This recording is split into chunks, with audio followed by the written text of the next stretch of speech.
Hello, everyone. This is Omni Talk Retail. I'm Chris Walton. And I'm Mezzenga. And we are coming to you live from the Mirakl Summit at the beautiful Brookfield Place in New York City. The place is hopping, and the energy is It's crazy in here. It's hot outside, and it's hopping in here. Yeah, the keynotes just got over, and so we are excited because joining us is Stephan, the founder and chief global officer at Cotopaxi. Thank you for joining us today. Oh, it's lovely to be here. Thanks for having me. Yeah, well, why don't you start off by, you're a founder. It's not often we get to have founders on the show, so why don't you start off by introducing yourself and then telling us and our audience, I don't know how they could not know Cotopaxi, but tell us a little bit about the brand if this is the first time that they're coming in contact. For sure, yeah, absolutely. Well, Cotopaxi is an outdoor gear brand, so we design, manufacture outdoor apparel, backpacks, etc.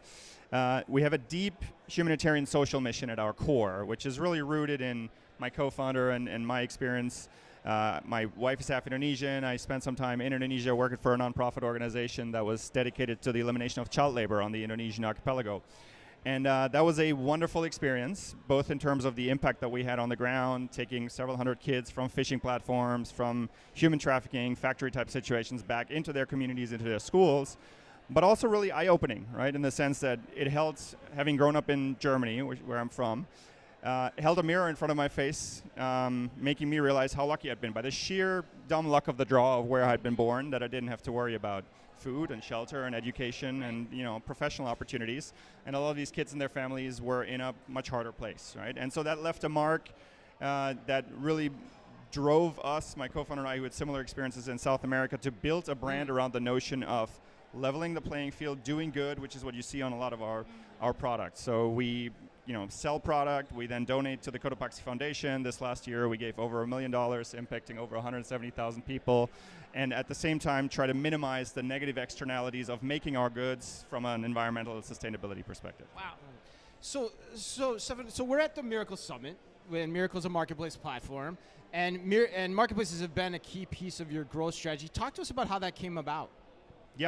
Yeah, we're a digitally native brand, right? So we started very young, right? 10 years old, right? So we started online. For many years, Cotopaxi.com was really the only place where you could, buy Cotopaxi product. We then expanded into physical retail, so we have 20 physical retail stores all over the US. Right.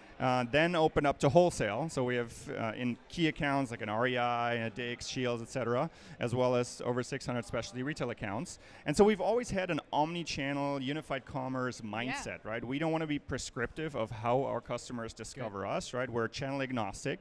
And so marketplaces is a natural extension, to that, right? So we just went live on Nordstrom.com. We're working with the Bloomingdale's team, and we'll continue to expand, right, to meet our customers where they already are.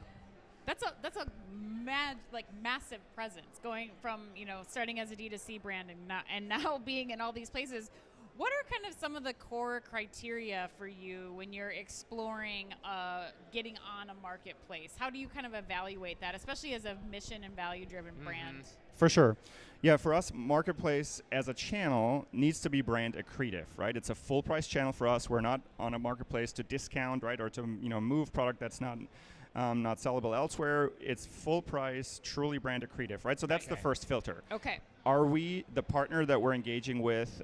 Can they help tell the brand story in a compelling manner? Is the audience that we're reaching, right, an audience that resonates with the brand values that we espouse, and do we have the ability to truly build brands, tell brand stories, in that partnership? So that's filter one.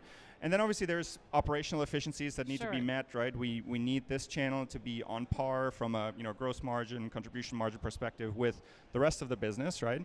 And so that means operational efficiencies, right? Ensuring that we work with partners that can create an amazing customer experience, on the front end, while also delivering the profitability for us. Wow. But to that point though, how do you make sure that the brand and the mission comes through on an individual marketplace? Like, what recommendations do you have for other people listening to ensure that happens? Yeah, it's a partnership, right? Okay. I mean, we know our customers, we know our brand, yes, but then a Nordstrom, a Bloomingdale's, a Macy's, they know their customer base better than we do, right? So it is a back and forth in terms of figuring out what's the right assortment, figuring out what's the ramp, right? What are the tests, the experiments that we want to run, and then down the road in terms of retail media, investment. So it is truly a back and forth, a true partnership. where both parties bring their best understanding of the opportunity to bear. Got it. And what advice would you have for the other like values-driven brands, mission-driven brands, as they're exploring marketplaces? Is there any advice you'd impart?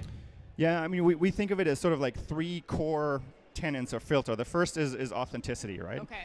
No matter where we are and no matter how a customer engages and discovers us, right, whether that's on Cotopaxi.com, whether that is in one of our retail stores or in one of our marketplace or wholesale partners, the brand needs to feel the same, right?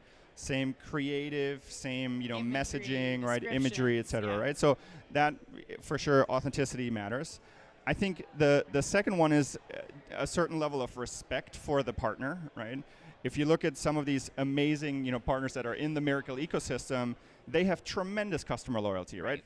People have been shopping at these respective retailers for decades, right? Their parents introduced them, and it's sort of like almost like a generational thing, right? To shop at Macy's or to shop at wherever it may be. And so I think we as a brand need to respect that and be a strong partner that truly adds value to the respective customer base at the same time.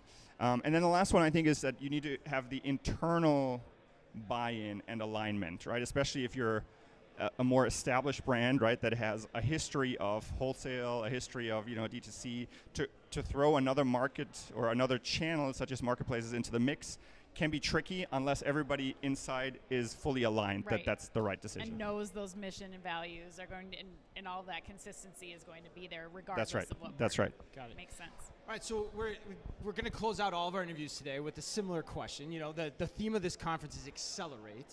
So how do you think about accelerating your marketplace over the next 1 to 2 years? What are your priorities to do that? Yeah, we're not shotgunning it, right? We're not trying to be on 50, 100 marketplaces in the first 6 months. We're taking a very gradual approach, just like that's how we approached wholesale. That's why we approach our physical retail expansion.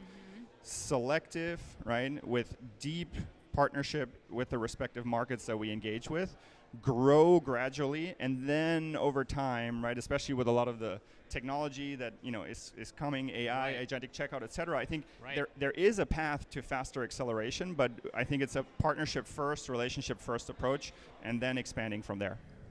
Makes sense. Hard to argue too. Hard to argue.